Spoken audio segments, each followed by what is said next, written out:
जम्मू आ गए, दिल्ली आ गए, अलग अलग जगह पे आ गए, और अभी सरकार उनको कह रही है कि फिर से हम मेरी बात समझ गए कि सबके साथ मर्डर हो जाता है। आधुनिक स्टील लिमिटेड, आधुनिक स्टील लिमिटेड वर्सेस, वर्सेस लिखिए Orissa manganese mineral limited, Orissa manganese, ठीक है, Orissa manganese and minerals limited, minerals limited, ठीक, 2007 सुप्रीम कोर्ट का केस है, करेक्ट।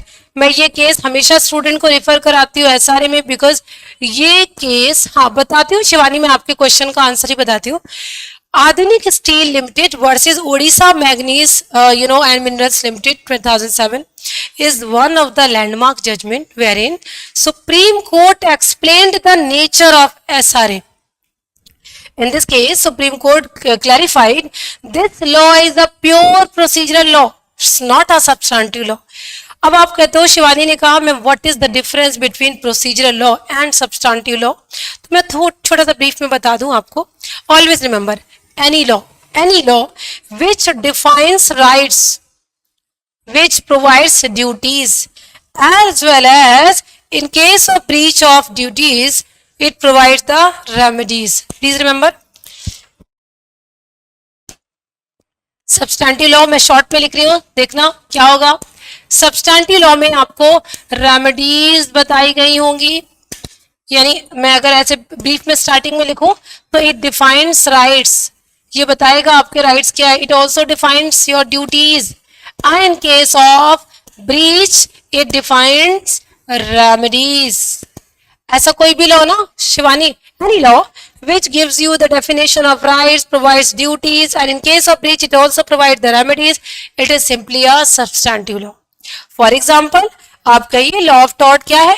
लॉ ऑफ टॉर्ट में क्या होता है? लॉ ऑफ टॉर्ट आपको बताता है कि इन केस आप किसी को असॉल्ट करोगे, इन केस आप किसी को हर्ट करोगे, इंजरी कॉज करोगे, तो आपको कोर्ट में सूट कर दिया जाएगा और सू करने में आपसे कॉम्पनसेशन ले लिया जाएगा। That is called law of tort. Indian contract act क्या कहता है? व्हाट इज कॉन्ट्रैक्ट डिफाइन करता है ना, what are the duties of the parties, it also define the rights. Now you are not to go for the breach of the duties, तो क्या बताता है? कॉन्ट्रैक्ट में ब्रीच मत करना, ड्यूटीज इंडियन कॉन्ट्रैक्ट बताता है।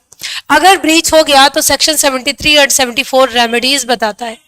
तो इसका मतलब इंडियन कॉन्ट्रैक्ट, हिंदू लॉ, मुस्लिम लॉ है ना, लॉ ऑफ टॉर्ट, ये सब सब्सटेंटिव लॉ है सिविल, मैं क्रिमिनल की बात नहीं कर रही। सिमिलरली अगर मैं आपसे कहूं what do you mean by procedural law, ठीक Shivani, what do you mean by procedural law? Procedural law means the law which provides the means. क्या करता है बच्चे? ये जो लॉ होता है ये मीन्स प्रोवाइड करता है how you can secure the remedies, आपको रेमेडीज कैसे मिलेगी। इसका मतलब ये प्रोसीजर बताता है किसको? पार्टीज को, कि कैसे आप सूट फाइल करोगे, कैसे ये लॉयर्स को क्या बताता है, कैसे कोर्ट में आप सूट प्रेजेंट करोगे और कैसे कोर्ट ट्रायल करेंगे, ये सारी बातें कौन बताता है? Procedural law. यानी प्रोसीजरल लॉ जब लागू होता है, always remember Shivani and all of you, procedural law applies only when the act or the cause of action has already been done. Wrong has already been done, wrong हो गया, offense हो गया, correct, wrong हो गया, offence हो गया, या कोई ब्रीच हो चुका है, इसके बाद क्या प्रोसेस होगा जिसके थ्रू आपको रेमेडी मिले? The means is provided by the procedural law. So procedural law is the law which provides the process to secure the remedies and make direction to the parties, lawyers and the courts how to proceed. कैसे आप proceed करोगे, कैसे suit file करोगे, कैसे witnesses के statement को record करोगे, कैसे marshalling and appreciation of evidence करोगे, जजमेंट कैसे लिखोगे, ये सब कौन बताता है? Procedural law. लेकिन आपके राइट्स क्या है, आपकी ड्यूटीज क्या है, आपको क्या रेमेडी मिलेगी, ये कौन बताता है? Substantive law. I hope Shivani it is clear to you. Shivani, Sandhya, Smaila, is it clear? Substantive law and procedural law, both are the laws of the mechanism of the law, but substantive law सिर्फ rights duties बताएगा और साथ ही आपको remedy देगा, लेकिन procedural law आपको procedure बताएगा कि कैसे आपको remedies मिलते हैं. डन. चल, so what I have told you in this case, मैंने कहा आधुनिक steel limited versus Orissa manganese limited 2007 में सुप्रीम कोर्ट ने कहा, क्या कहा बच्चे, मैं लिख देती हूँ. सुप्रीम कोर्ट ने कहा कि जो स्पेसिफिक रिलीफ एक्ट है ये क्या है बच्चे, प्योर प्रोसीजरल लॉ है. तो शिवानी आप याद रखना, मैं नहीं कह रही, आप नहीं कह रहे, सुप्रीम कोर्ट कह रहा है. और सुप्रीम कोर्ट के जजमेंट्स क्या होते हैं, लॉ होते हैं. Article 141, 142 of the constitution. Supreme court ने आधुनिक लिमिटेड में कह दिया तो हमने भी मान लिया कि एसआरए एक प्योर प्रोसीजरल लॉ है.